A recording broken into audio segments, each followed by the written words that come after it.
Do you want to make $200 for just making one video? Well, I started UGC with zero experience and grew it to being one of my main income streams. So let's get to it with step one. First of all, you've got to start by learning what UGC is and learning what good UGC is. So UGC stands for user generated content, and it's you creating a video for a brand that you're not posting to your own platforms, but you're giving to the brand to be able to use for organic use or on their website or on their paid media advertising. And basically they're able to save a lot of money by going through you as a creator and getting the style of video that they want versus going to a large marketing company or getting a whole in-house video team themselves. So a lot of brands are really seeing the value of this, especially as we see a lot more social sales start to happen with people just using social media to be able to sell, TikTok shop, there's products on Instagram now, all sorts of things, right? So then once you get a good grasp on what UGC is, look around on Instagram and find some UGC creators who have a large following, and then a lot of them will actually share their UGC videos. You can even look at my Instagram and you can kind of see some examples of I don't post most of my UGC content on my Instagram, but I do post like my influencer collabs, and a lot of times the videos are going to be pretty similar. So go look and just kind of browse and see what are the themes, what does this really look like, can I do this too, and picture yourself doing the same things. Number two is going to be building a mini portfolio. And I say mini because when you're starting out, you're a beginner. You just don't have a vast library of content. So you have to just kind of work with what you got. And so what I did starting out, and what so many UGCers do starting out, is just find some products in your home that you can go ahead and take a couple videos of, and make sure that you kind of do a few different types. So maybe there's one where you're sitting at your desk and you're talking about something that you use at your computer, like the special mouse or the keyboard that you use or the laptop that you love. Maybe you film one in your kitchen with your favorite coffee or protein powder. And maybe you do one outside as you're like watering your garden and you're talking about the favorite soil that you use or something like that, right? So you want to have just a few examples of different variety of video that you can create for brands. And if you're comfortable doing a green screen and you know how to do that, do a green screen about an app that you love and use all of the time and walk through some of its features. Those are just a few examples of really powerful ways that you can kind of create a really strong portfolio right from the get-go. I use Canva just to create a free, you can do the free access to Canva, and then you can create a free website, and it's not going to have your domain in it, but you can kind of customize it. So it's going to say like my Canva site - Jana Bailey or whatever, and you can create it on there. I actually do have a UGC creator starter kit that walks you through all of the steps to become a UGC creator, including it even has a portfolio template in there that you can just plug and play with the exact pages that I use for a portfolio, the exact structure that you want of it.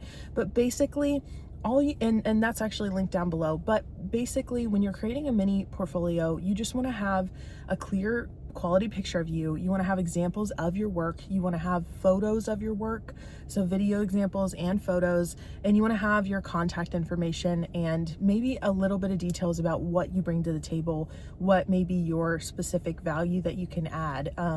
What is something unique about you that brands would want to work with you on.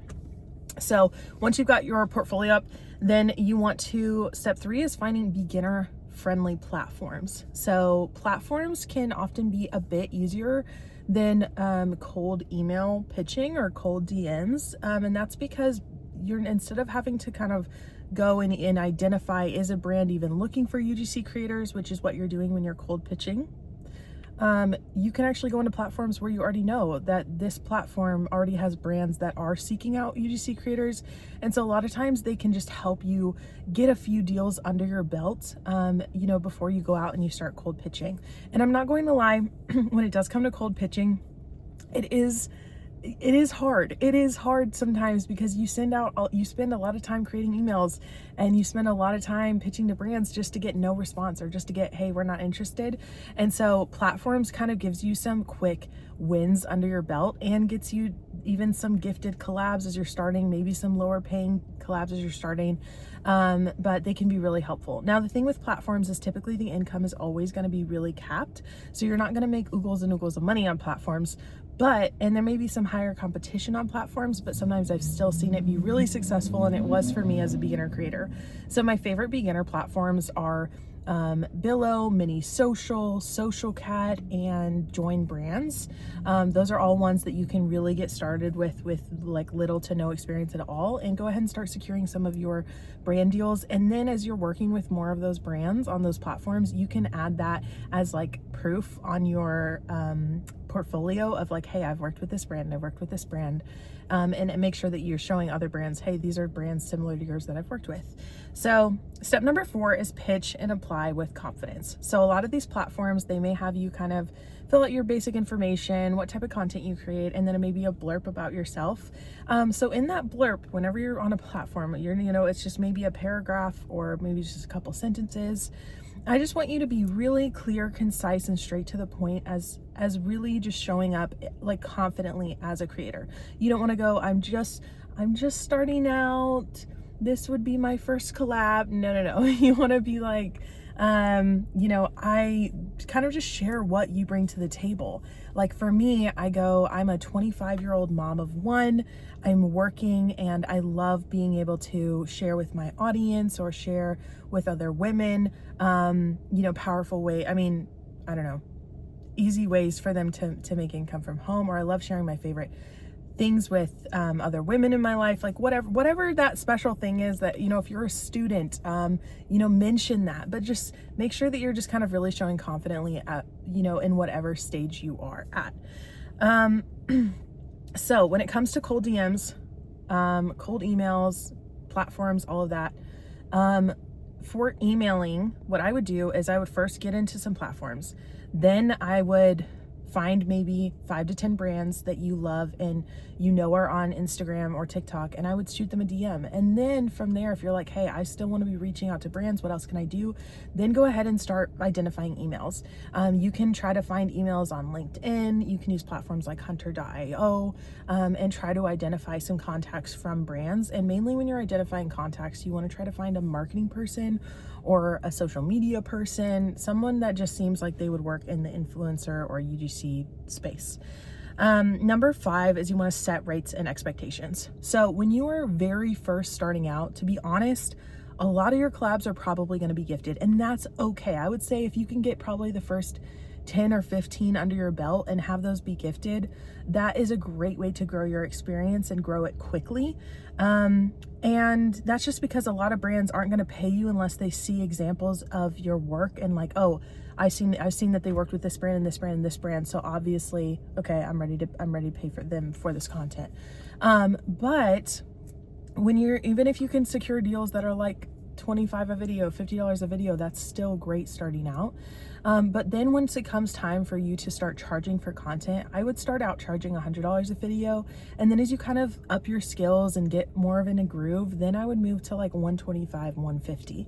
Now, as a beginner, I've never seen a beginner, and personally I haven't experienced this myself, like being able to make more than $150 a video. But as you grow to being more intermediate and advanced, you can get kind of more like $200 a video, $225, $250. But honestly, UGC it's not the like most lucrative per video thing, but as you grow it and as you do more of it, what can be cool is that you can lead to growing retainers with brands where they're paying you a monthly amount to create a certain amount of content for them, which creates sustainable income. It can turn into where they're like, wow, this video that you did for us for $150 performed really well in the ad that we used, so we want to get another 3 months. We want to ask for another 3 months of licensing from you so that we can use it for our paid media, and maybe they'll pay you another $50 or $100 past that. And that's something you get in when you're more intermediate advanced level, but and I will talk about that more in other videos. But just set those kind of starting rates for yourself, and then setting expectations with brands, like, what is the timeline that you're going to be able to create content in, and be realistic, but also know that, like, if you're taking more than like 14 days to create content after a product's been delivered, brands don't like that. Like, it's just, they may not work with you again. So what I would say is a good window is, like, if you can just try to secure all of your deals in a 10 to 14 day, like 10 to 14 days from when you receive the product, that's kind of a happy medium for a lot of brands and a lot of creators. Now, if brands try to rush you, then I would charge an additional rush fee. If they're trying to get you to create content in 7 days or less, then I would say, hey, here's my fee for that. Otherwise I'll need to create it in this 10 to 14 day window, or whatever you agree on. Another thing that you need to set expectations on is the brand allowed to use your content only exclusively organically, or in paid media as well. A lot of UGC creators will charge an additional paid media fee. I know I do, and that's just a way to kind of secure, to make sure that nobody's taking advantage of you, that the content that you're creating, if a brand is using that content and they're getting paid off of that content, in ads, then you should be getting a cut of that. So I will talk about that in other videos as well, but let's move on to step 6, which is landing the deal and delivering the content. So when you land the deal and everything is set, pretty much you're just going to wait for the product to arrive, or maybe it's something where you have to go get the product yourself. And then I want you to treat that deal like you are getting paid $500 to do it. Like, everything that you do, really show up and really do an excellent job at it. This is something that, speaking from experience, I didn't do as much at first. Like, I was like, oh, I'm not getting paid, so I'm not going to put as much effort in this. And that was just the wrong way of thinking of it, because if you put excellence into everything that you do, and I've come to learn this and I do this now, but if you put it in excellence into every single thing you do, brands recognize that and they want to work with you again and again and again. So just start off doing that, and you're going to set yourself up strong. So I want you to comment your dream brand down below that you would love to work with. I do have a free guide down below that is a free guide for landing paid brand deals. So if that is something that you want, it just kind of walks through all of these steps and a little bit more, and you can download that below for free. And then I also have my UGC Creator Starter Kit. So that is everything that I wish that I had when I was starting this business. And I even include all of my tools that I've used. I have templates, I have rates in there, I have contracts in there, email scripts that you can use, that template for portfolio that I mentioned. But this kit is it is a low price point, but it is amazing. It is an amazing package that is super, super helpful. So if I'd have had this type of thing, this kit is what people will charge $497 for in their courses, that other UGC creators will charge, $297, $497 for this type of thing. But for me, I just knew, like, I just want to help people get to where they want to be. And I know that everything in this everything in this starter kit will add a lot of value, and I know it would have helped me reach my goals way faster as a UGC creator. So again, that is linked below, and I will see you on the next video.